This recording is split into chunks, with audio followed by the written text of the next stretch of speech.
প্রিয় দর্শক, আপনাদের সবাইকে স্বাগত জানাচ্ছি আজকের স্পোর্টস ডেইলিতে। সাথে রয়েছি আমি রাইসুল ইসলাম।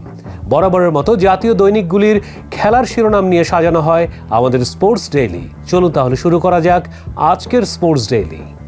ঘরের মাঠে কঠিন পরীক্ষায় পিএসজি।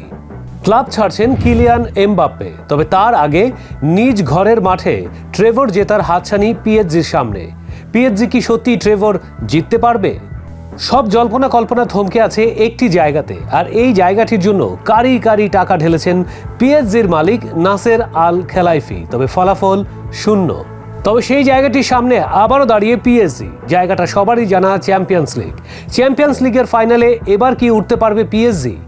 আর এই নিয়ে জাতীয় দৈনিকগুলিতে হয়েছে শিরোনাম। দরজায় কড়া নাড়ছে টি-20 বিশ্বকাপ। টি-20 বিশ্বকাপ নিয়ে এরই মধ্যে বিভিন্ন দেশ ঘোষণা করেছে তাদের স্কোয়াড। তবে এই সকল স্কোয়াডের মধ্যে সবচেয়ে বড় চমক হয়ে এসেছে উগান্ডা। 43 বছর বয়স্ক এক ক্রিকেটার জায়গা পেয়েছে উগান্ডার এবারে টি-20 বিশ্বকাপের স্কোয়াডে। বিশ্বকাপের আগে আইপিএল থেকে মুস্তাফিজকে দেশে ফিরিয়ে এনে বসিয়ে রাখা হয়েছে। কাজের কাজ কিছুই হচ্ছে না। দুর্বল জিম্বাবুয়ের বিপক্ষে বাংলাদেশ এমনি হেসে খেলে জয় পাচ্ছে। সেখানে আইপিএলে বাঘা বাঘা খেলোয়াড়দের সঙ্গে কম্পিট করে ভালোই হয়তো বিশ্বকাপের প্রস্তুতি নিতে পারত মুস্তাফিজ। আর এটি নিয়ে অনেক ধরনের আলোচনা সমালোচনা হচ্ছে। এবার সেখানে যোগ দিয়েছে আরেক মাস্টার ক্লাস, অস্ট্রেলীয় ব্যাটসম্যান ডেভিড ওয়ার্নার। এবারের আইপিএলে সবার আগে পার্পল ক্যাপ মাথায় তুলেছিল মুস্তাফিজুর রহমান। ডেভিড ওয়ার্নার মনে করছেন আইপিএল হতে পারত মুস্তাফিজের জন্য সবচেয়ে সহায়ক প্রস্তুতির জায়গা, কিন্তু বাংলাদেশ সেই জায়গাটি দেখছে না। যদিও জিম্বাবুয়ের সিরিজের কথা বলে মুস্তাফিজকে বাংলাদেশে এনে আপাতত বসিয়েই রাখা হয়েছে, আর এটি উঠে এসেছে আজকের জাতীয় দৈনিকে। প্রিয় দর্শক, এই ছিল আজকের স্পোর্টস ডেইলি। তবে আমাদের পিক অব দ্য ডে বাংলাদেশের জিম্বাবুয়ে সিরিজ জয়। দুর্বল জিম্বাবুয়ের বিপক্ষে বাংলাদেশের ঘরের মাঠে টি-20 সিরিজ 3-0 জয় করে নিয়েছে বাংলাদেশ, যদিও এখনো দুটি ম্যাচ হাতে রয়েছে। এই নিয়ে থাকছে আমাদের আজকের পিক অব দ্য ডে। চলুন জেনে আসি বিস্তারিত।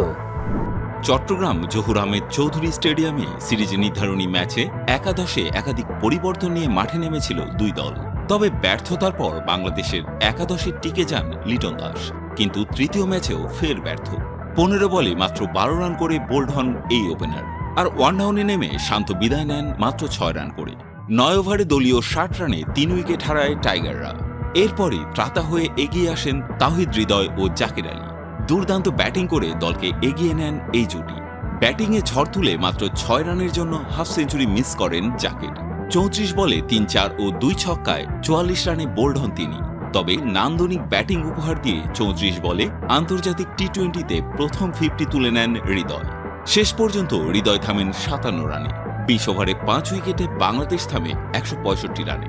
জবাবে 166 রানের টার্গেটে ব্যাট করতে নেমে শুরুতেই জয়লর্ড গাম্ভীর উইকেট হারায় জিম্বাবুয়ে। দলীয় 16 রানে 8 বলে 9 রান করে আউট হন তিনি। জিম্বাবুয়ের এই ওপেনারকে ফেরান মোহাম্মদ সাইফুদ্দিন। এরপর ক্রিজে এসে সাজঘরে ফিরে যান ব্রায়ান বেনেট।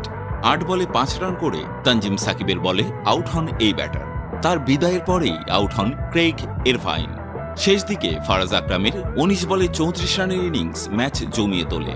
তবে টাইগার বোলারদের নিয়ন্ত্রিত বোলিংয়ে 20 ওভারে 9 উইকেট হারিয়ে 156 রান সংগ্রহ করতে সক্ষম হয় জিম্বাবুয়ে।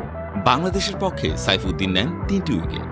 তবে এই জয়ে খুব একটা খুশি হতে পারেনি বাংলাদেশের ক্রিকেট প্রেমীরা। টি-20 সুলভ ব্যাটিংয়ের ঝলক এখনো দেখাতে পারেনি বাংলাদেশ, যদিও বোলিংয়ে খানিকটা দাপট দেখাচ্ছে বাংলার বোলাররা।